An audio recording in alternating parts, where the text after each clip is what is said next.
Assalamu alaikum wa rahmatullahi wa barakatuh, mes chers frères et sœurs.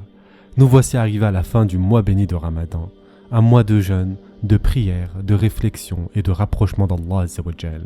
C'est un moment empreint de gratitude, mais aussi de tristesse, car ce mois si précieux nous quitte. Durant ces jours et ces nuits, nous avons cherché à nous purifier, à renforcer notre foi, à multiplier nos invocations et à nous rapprocher d'Allah subhanahu wa ta'ala par la lecture du Coran, par le dhikr et les ibadat. Nous avons appris la patience, la générosité et la bienveillance envers nos semblables.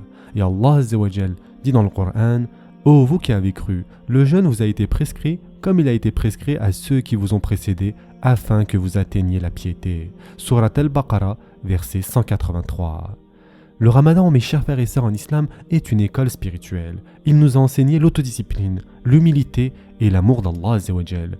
Mais aujourd'hui, une question essentielle se pose. Et après ? Le Ramadan ne doit pas être une simple parenthèse dans notre vie, mes chers frères et sœurs, mais un tremplin vers une amélioration constante. Nous devons toujours continuer sur cette voie de piété et d'effort dans l'adoration. Nous avons développé de belles habitudes, la prière à l'heure, la lecture du Coran, la bienveillance, la patience. Pourquoi les abandonner maintenant ?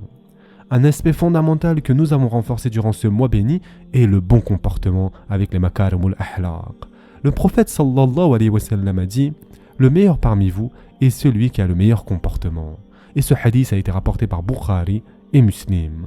Le bon comportement ainsi est le reflet de notre foi. Il ne se limite pas à des actes d'adoration comme la prière et le jeûne, mais englobe notre manière de traiter les autres avec douceur, respect et générosité.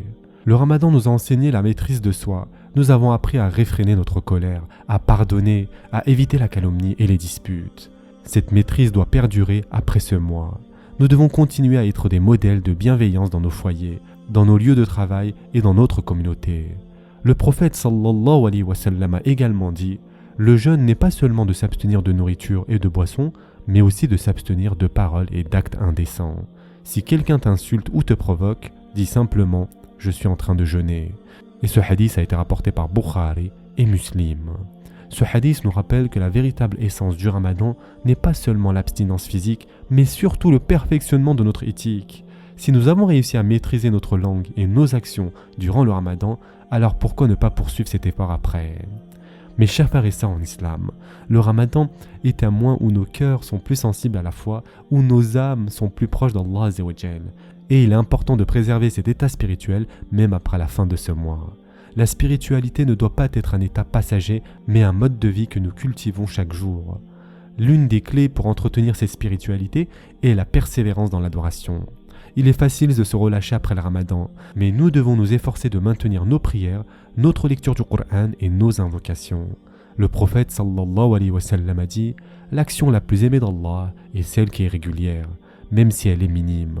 Et ce hadith a été rapporté par Bukhari et Muslim. Ensuite, il est essentiel de prolonger le jeûne volontaire. Le prophète sallallahu alayhi wa sallam nous a recommandé le jeûne des 6 jours de Shawwal, qui équivaut à un jeûne d'une année complète lorsqu'il est accompli après le Ramadan. Cela nous permet de rester dans un état d'adoration et de discipline. Enfin, cultivons notre relation avec Allah Azza wa Jal par la prière nocturne, Qiyam al-Layl, l'invocation sincère, c'est-à-dire les du'as et l'évocation d'Allah Azza wa Jal, le zikr. Ces actes permettent de nourrir notre foi et de préserver la lumière que nous avons acquise durant ce mois béni. Mes chers frères et sœurs en islam, profitons de cette fin de Ramadan pour demander à Allah Azza wa Jal de nous pardonner nos erreurs et d'accepter nos bonnes actions. Que ce mois ne soit pas le dernier pour nous et que nous ayons l'opportunité de l'accueillir encore et encore dans notre vie. Qu'Allah Azza wa Jal nous permette de continuer sur le chemin de la droiture, de la piété et de la bienfaisance. Qu'Allah Azza wa Jal accepte notre jeûne, nos prières et nos invocations. Et enfin, pour terminer, mes chers frères et sœurs en islam, qu'Allah Azza wa Jal protège nos chers frères et sœurs qui se trouvent en Palestine, qu'Allah Azza wa Jal protège nos chers frères et sœurs partout dans le monde qui souffrent. Je vous souhaite dès maintenant une bonne fête, Eid Mubarak, Ramazan Bayram Mubarak Olsun. Ce sera tout pour aujourd'hui. En attendant, prenez soin de vous mes chers frères et sœurs et à très prochainement, Inch'Allah.